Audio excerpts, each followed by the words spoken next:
It was supposed to be just another routine patrol for the K9 unit. A calm, uneventful day like many before.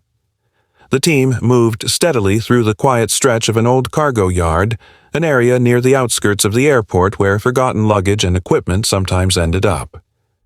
The sun hung low in the sky, casting long shadows across the concrete. The dogs, trained to detect explosives, narcotics, and other threats, sniffed every corner with silent precision. But then, something unexpected happened. One of the K9s, a seasoned German shepherd known for his accuracy and discipline, came to an abrupt halt. Without warning, his body tensed, ears shot forward, and his eyes locked on a single object, an old, dusty suitcase tucked against a rusted chain-link fence. He stepped closer, sniffed deeply, and then let out a sharp bark. Officers paused, watching carefully. Barking wasn't unusual. It was part of the training. But what happened next wasn't ordinary. The dog continued barking. Loud, repetitive, almost frantic. It wasn't the short, alert bark they were used to. This was something more emotional, more desperate. He circled the suitcase, nose pressed close, then barked again and again, each one echoing louder than the last. The officers exchanged puzzled looks. This wasn't a typical reaction. There was no scent of gunpowder, no chemical traces of narcotics. Nothing in the dog's behavior indicated danger, just deep, relentless urgency. Still, protocol demanded caution. The team quickly secured the area, radioed for backup, and cordoned off the zone with yellow police tape. People nearby began to notice, stopping to watch from behind barricades. A few even started filming on their phones. The barking didn't stop. 10 minutes passed, then 30, then a full hour. The German shepherd remained fixed to that suitcase like a statue, only moving to bark or sniff closer. Officers brought in scanners and detection tools, but nothing flagged. The suitcase appeared completely inert. Still, the dog refused to move, even rejecting commands from his handler to step away. His eyes, usually focused and calm, looked different now, intense, almost pleading. Some of the younger officers grew uneasy. They had seen dogs detect bombs. They had seen dogs sit still when a scent was strong. But this wasn't part of the manual. This was something else, something that came from instinct, from emotion. As more time passed, it became clear. Whatever was in that suitcase, it wasn't dangerous, but it was alive. The barking turned softer at moments, like whines. The dog lay down for a moment, paws pressed toward the bag, and gave a low, mournful growl, as if trying to communicate something words couldn't capture. The atmosphere grew heavy. The sun began to dip below the horizon, and still, that lone suitcase sat untouched, silent, except for the cries of one dog who refused to give up. Narrator. As the minutes turned to hours, the scene slowly transformed. What began as a standard security response was now something much bigger, something no one quite understood. The persistent barking from the German shepherd had become a steady rhythm in the background, echoing across the concrete and drawing attention from all directions.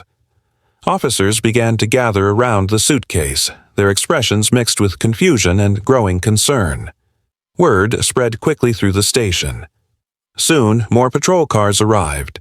Then came the backup units, and then civilians. People from nearby terminals, airport staff, and even a few travelers who had wandered outside began forming a quiet crowd behind the police line, eyes fixed on the dog and the suitcase that had somehow become the center of it all. The barking didn't stop. It rang out again and again, bouncing off the metal containers and hangars, pulling more and more people into its mystery. Some bystanders whispered among themselves, their voices hushed, as if afraid to disturb something sacred. "Why won't he stop barking?" one woman asked. "Is it a bomb?" another man muttered. A few reporters from local media outlets arrived, alerted by police scanners and social media posts. Cameras rolled, microphones extended toward officers, but no one had answers. The dog kept barking. Time passed. The sun dipped further, casting orange hues across the scene, yet the intensity of the moment only deepened. The bomb squad arrived, clad in heavy protective suits, methodically setting up their detection equipment. Specialized devices scanned for traces of explosives or chemical threats. A robot was deployed to approach the suitcase slowly, its mechanical arms extended. But scan after scan came back clean. Nothing flagged, nothing triggered alarms. Technically, there was no threat. But still, the dog didn't budge. He barked, loud, forceful, and filled with something no machine could detect. The handler, kneeling beside his partner, placed a firm hand on the dog's back, trying to calm him, whispering quiet commands. But the dog didn't respond. Not out of disobedience, but out of something deeper. Their eyes met, and for a moment the handler saw it. Not the usual focused intensity that working dogs show, but something else entirely. The dog's eyes were wide, glassy, almost human in the way they begged to be understood. This wasn't fear. This wasn't aggression. This was sorrow, pure and deep. There was a pain in the way he barked, in the way he positioned himself protectively near the suitcase. A kind of desperation that couldn't be trained, couldn't be faked. The handler swallowed hard, realizing that whatever lay inside that suitcase, it wasn't dangerous in the way they feared. It was something vulnerable, something that needed help. And this dog, this loyal creature, was the only one who knew. The air around them turned still. Even the crowd fell silent, watching, waiting, as a barking dog told a story no human voice could yet explain. Narrator. After nearly 6 long hours of relentless barking, failed scans, and silent waiting, the decision was made. The officers, guided by instinct now more than protocol, prepared to open the suitcase. The air was thick with tension. Every movement felt deliberate, slow, cautious.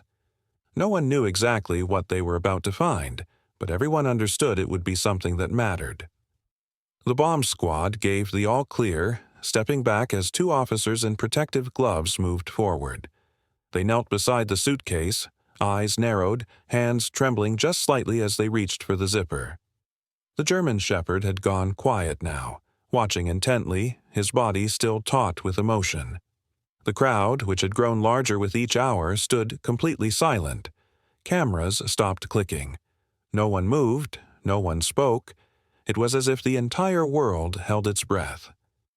The zipper inched open. The sound, usually so ordinary, now cut through the stillness like a knife. One side, then the other, carefully pulled down. As the lid of the suitcase was slowly lifted, the officers leaned in, peering inside. And then they froze. What lay inside was not a weapon, not cash from a drug deal, not smuggled items or anything the airport was trained to detect. Instead, nestled in the corner of the suitcase, barely moving, was a tiny, trembling puppy. Its fur was matted, dirty, clinging to fragile skin stretched over a body far too thin. The small creature was wrapped in a worn-out towel, damp in places, offering little warmth against the cold metal shell of the suitcase. Its eyes fluttered open, then shut again, too weak to stay awake. One officer reached in gently, lifting the puppy into his arms as if cradling something sacred. The dog didn't resist. It couldn't. It was too exhausted, too drained. A wave of emotion swept through the crowd. Several people gasped softly. Others covered their mouths. No one expected this. And then one of the officers spotted it, a small folded piece of paper tucked underneath the towel. He opened it, and for a moment he didn't speak, just stared. Then, in a quiet voice that cracked at the edges, he read the words aloud. "I couldn't take care of her. Please don't let her die." Scribbled in a shaky, rushed handwriting, the message was simple and devastating. It spoke of desperation, of someone who had loved but could no longer provide, of a final hope pinned on the kindness of strangers. The German shepherd let out a soft whine, stepping closer, his tail low, eyes fixed on the tiny creature he had refused to abandon.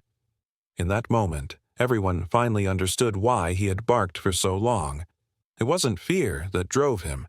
It was empathy, a sense of duty beyond his training. He had felt life trapped inside that suitcase, fragile, suffering, and unheard, and he had made the world listen. Narrator. Tears filled the eyes of those who witnessed it, touched by a moment that spoke louder than words ever could. The K9 dog, once barking with urgency, now stood quietly beside the fragile puppy he had refused to ignore. He hadn't sensed danger. He had sensed life. Clinging by a thread, the puppy was rushed to an animal hospital, and though her condition was critical, she survived. In the weeks that followed, a bond began to grow. The same dog who found her never left her side again. Today, they live together, one abandoned, the other her protector, forever linked by compassion